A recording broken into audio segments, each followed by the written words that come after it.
नमस्कार दोस्तों, मेरा नाम है पंकज दुबे और आज हम बात करने वाले हैं दोस्तों इजराइल के बारे में। दोस्तों, नेतन्याहू ने स्लैम किया मैक्रोन को और मैक्रोन को बोला कि देखिए, आपने ये डिसीजन लिया है ना कि आप इजराइल को आर्म्स नहीं सेल करने वाले हो, ये बहुत गलत है और ये बहुत डिसग्रेस है। आपको ऐसा नहीं करना चाहिए। इनकी जो बातें हैं उसको भी आगे हम डिस्कस करने वाले हैं यहाँ पे। तो यहाँ पे मैक्रोन ने बोला, देख भाई, अगर तुझे अभी बोलते हैं ना आर्म्स मिल गए ना, तो तू गाजा का जो बाजा बजा रहा है, लेबनान का भी बोलते हैं ना बाजा बजाना शुरू कर देगा। तो इनका कंसर्न है। अभी देखिए, फ्रांस के जो पीएम है एमिनल मैक्रोन, इनकी क्या इच्छा है, इन्होंने अर्ज किया सभी कंट्रीज से कि आप हार्ड कर दो भाई साहब आर्म डिलीवरीज किसको, इजराइल को। क्योंकि आप इजराइल को अगर आप आर्म्स प्रोवाइड करते रहोगे तो ये क्या करने वाले हैं, ये युद्ध बोलते हैं ना एस्केलेट हो जाएगा। और जो लेबनान की हालत है, तो लेबनान एक नया गाजा बन करके आ जाएगा। मतलब जिस तरह से इजराइल ने गाजा का बाजा बजा बजा के बोलते हैं ना खत्म कर दिया, वैसे लेबनान का भी बोलते हैं ना बाजा बजाना शुरू कर देगा। क्योंकि लेबनान में आप देख रहे हो, बेरूत में कंटिन्यूअस बोलते हैं ना एयर स्ट्राइक होते जा रहा है, इजराइल एकदम धोते जा रहा है।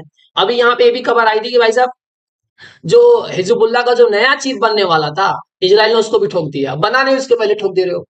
तो ये सब इनका बड़ा कंसर्न था। इन्होंने बोला कि देखिए, मैक्रोन ने बोला कि देखिए, हमने तो डिलीवरी बंद कर दी है, हम आर्म्स क्या कर रहे हैं, इजराइल को नहीं प्रोवाइड कर रहे हैं। हाँ, यूएस प्रोवाइड कर रहा है। यूएस ने $3 बिलियन का वेपन्स प्रोवाइड किया, हर साल प्रोवाइड करते रहता है, हम नहीं कर रहे हैं। ये कौन बोल रहा है भाई साहब, फ्रांस बोल रहा है। चलिए, अब यहाँ पे देखिए दोस्तों की एक चीज तो और यहाँ पे क्लियर होते हुए देख देखिए देखिए, अक्टूबर 7 को जो बोलते हैं हमास ने अटैक किया था, उसका एक एनिवर्सरी आने वाला है। तो उसमें ये माना जा रहा है कि इजराइल हो सकता है कि अब रेस्पॉन्ड करे।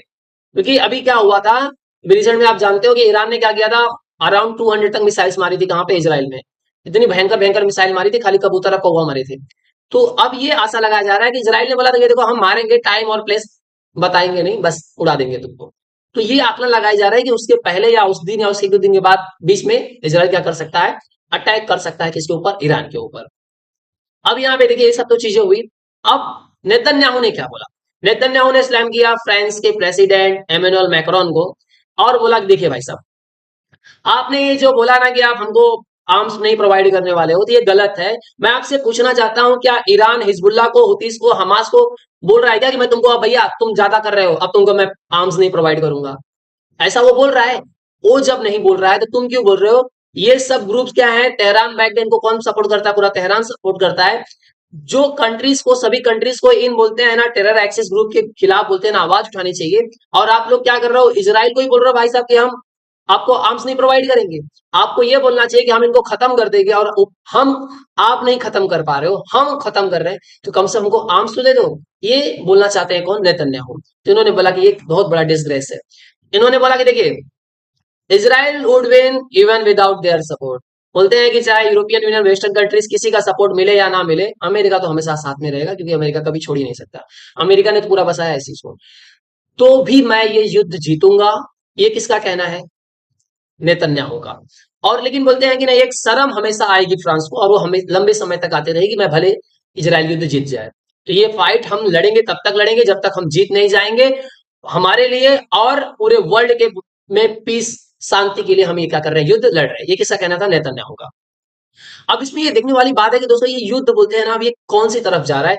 अब यहाँ पे देखिए, ट्रायंगल बना करके बोलते हैं ना, इजराइल क्या कर रहा है, मार रहा है हमास को, हिजबुल्लाह को, हुतीस को, तीनों को धो रहा है एक बार, तीनों को धो रहा है, लाइन से धो रहा है। अब इसमें बोलते हैं ना, पहले एक चीज था कि ईरान डायरेक्ट नहीं लड़ रहा था, उसके प्रॉक्सीज लड़ रहे थे।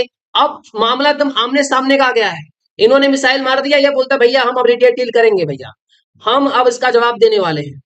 अब इसमें क्या हुआ था कि ट्रिपल एच को इस तरह से ये धो रहे हैं कि उसके जो टॉप बॉटम बॉटम के जितने भी बोलते हैं ना लीडर्स थे, उनकी पूरी कहानी खत्म कर दी है।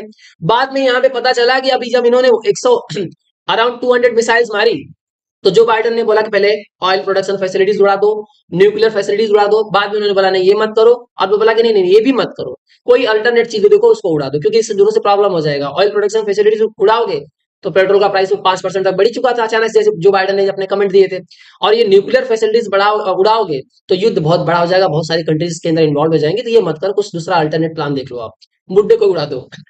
अब यहाँ पे सवाल ये उठता है कि क्या इजराइल इनकी बातें सुनेगा? क्या इजराइल ऑयल प्रोडक्शन फैसिलिटीज को उड़ाएगा या न्यूक्लियर फैसिलिटीज को उड़ाएगा? हालांकि ट्रम्प का कहना है कि ये उड़ा दो, बाद में देखा जाएगा। ट्रम्प तो अलग ही है। अगर ट्रम्प आते हैं ना, तो दोस्तों इतना खुला साड़ की तरह इजराइल मारेगा इन लोग को ना, कि कहीं कुछ बोल नहीं सकते। लेकिन एक बात तो सच है, इजराइल रिएक्ट तो जरूर करेगा। अब कैसे मारेगा, कहाँ मारेगा, ये देखना बहुत ज्यादा महत्वपूर्ण है। लेकिन अगर बोलते हैं ना इन दोनों में कोई भी चीजें बोलते हैं ना अगर इजराइल ने उड़ा दी तो पूरा वर्ल्ड इसको सफर करने वाला है दोस्तों। तो आई होप सो दोस्तों आपको ये पूरा आर्टिकल आपको समझ में आया होगा कि इस समय जो इजराइल है वो सेवन फ्रंट वॉर यहाँ पे लड़ रहा है दोस्तों। और इजराइल को इस समय बोलते हैं ना आर्म्स की बहुत ज्यादा नीड है, क्योंकि कंटिन्यूअस लंबे समय से ये लड़ते जा रहे हैं। इनका जो एयर डिफेंस सिस्टम है उसमें भी जो वेपन्स है वो भी क्या है, लिमिटेड मात्रा में है। तो इनको बहुत सारे वेपन्स की जरूरत पड़ेगी, मिसाइल्स की जरूरत पड़ेगी। हालांकि बोलते हैं यूएस जब है पीछे तो उतना टेंशन लेने की बात नहीं है, लेकिन फिर भी जैसे फ्रांस जैसी कंट्री, यूके जैसी कंट्री जब ये बोलती है कि हम आपको आर्म्स नहीं प्रोवाइड करेंगे तो एक टेंशन की चीजें थोड़ा बढ़ने लगती है। तो दोस्तों अगर ये वीडियो पसंद आया होगा तो वीडियो को लाइक करके हमारे चैनल को सब्सक्राइब कर लीजिएगा। And thank you so much for watching this video.